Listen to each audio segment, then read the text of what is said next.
ain't got nobody, because I'm undead. What's up, nerds? It's your favorite guy, Dr. Spooky McSpookyton, here at 9:59 in the morning at the lovely 16th day of October 2023.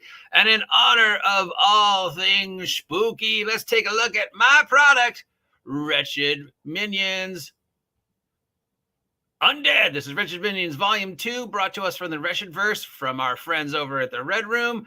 Miguel wanted to do a whole bunch of different small independent little things presenting groups of monsters kind of based upon my Minions on a Mission and just other things. You know, monster books are always but cool.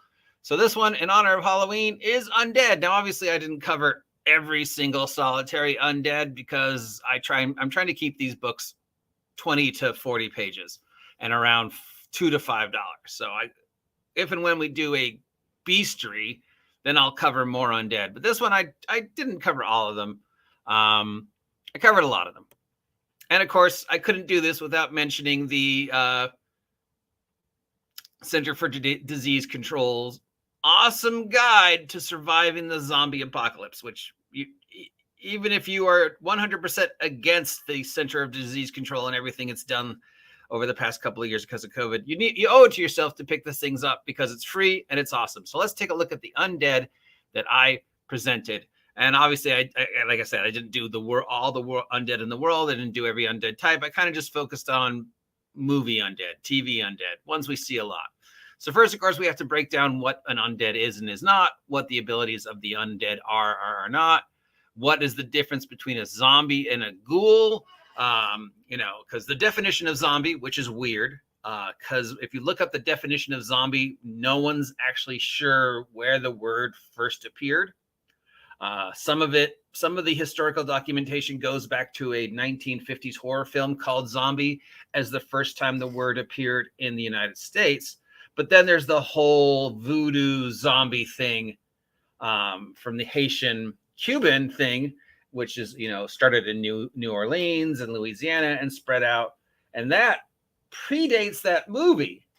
So is that the first time the word zombie was ever used? Except, of course, if you go into the linguistic history of that culture, they don't call it zombie.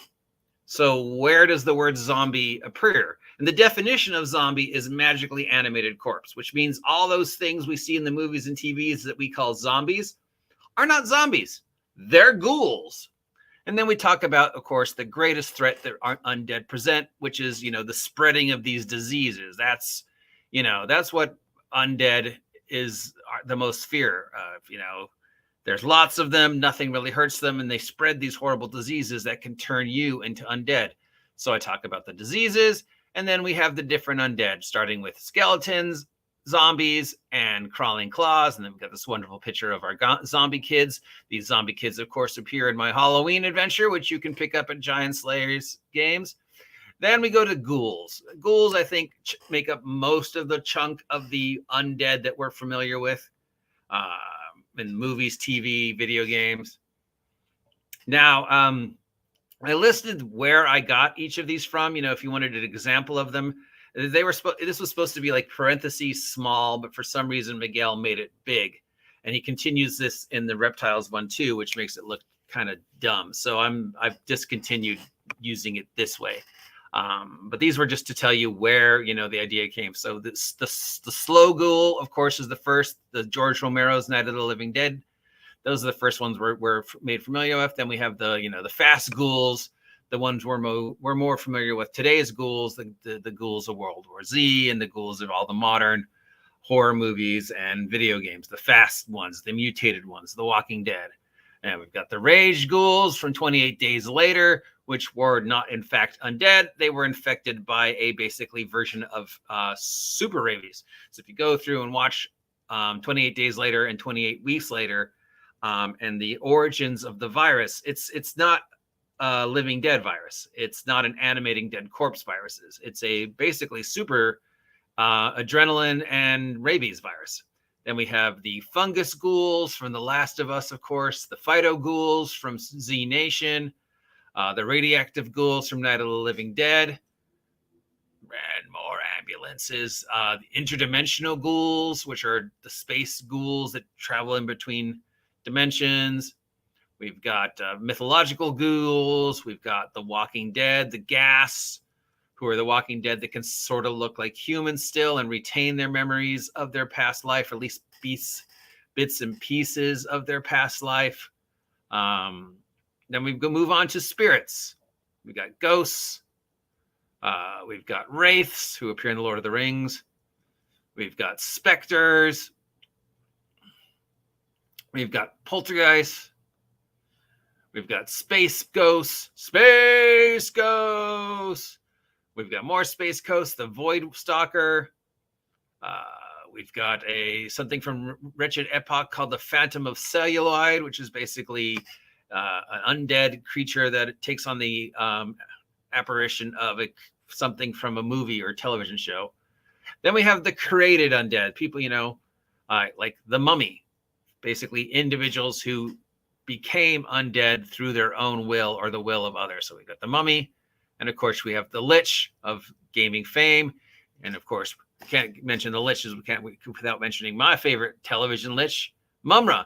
Ancient spirits of evil, transform this decayed flesh, and all the abilities of the Lich. We've got the Terror Child, which are, of course, Chucky. And this wonderful picture of this undead child dragging a teddy bear behind it. This is one of my favorites that I made. Just so creepy. Just so creepy. I'm cold, Mama. I'm so cold. Give me a hug.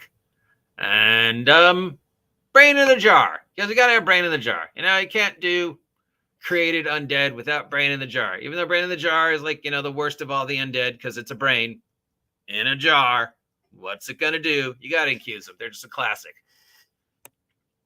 You've got the vampire, of course, because you got to have the vampire. And let me just tell you, I am not of the vampires need to be forgiven. Vampires are tragic and romantic when they're just misunderstood. No, vampires are unforgivable and evil, except for Spike. Spike from Buffy was the man. But every other vampire, including Angel, evil. And that takes up like 3 pages because vampires are a lot. And then I pretty much just ended it on vampires because that's the king. Where else do you go after vampires? Undead Dragon? I covered that in a different one.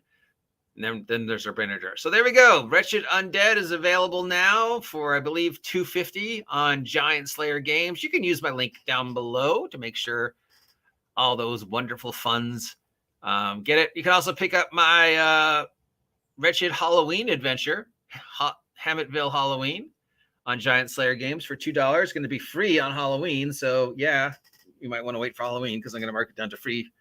But, yeah, if you want to support me and pick up some Undead for your spooky adventures coming up, this is available. And it's awesome because I made it, and it's got Undead in it, which are awesome. We love Undead. Undead are our second favorite minion, because you never have to explain Undead. Why is there a zombie there? Just because. And you don't have to give, Undead like a room.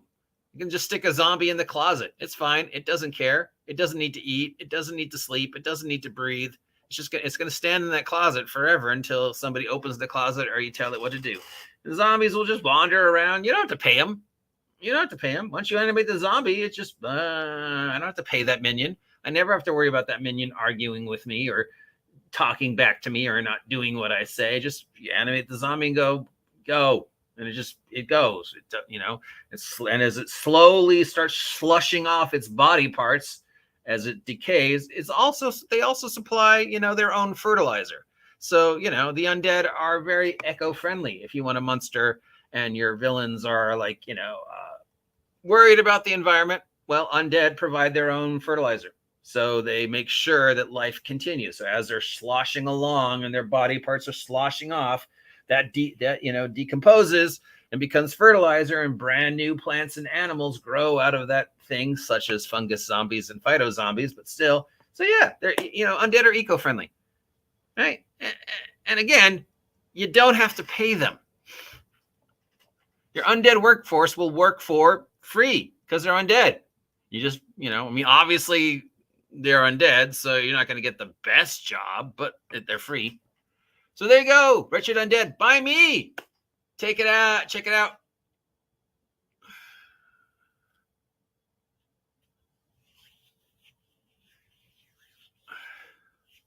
And let me know what you think about it. If you haven't picked it up yet, please pick it up and support me. Use the link down below to directly support me, or pick this up through the Red Room and support them. Whatever, pick this up. It's perfect for Halloween, and it's spooky. And now I'm going to use my spooky voice.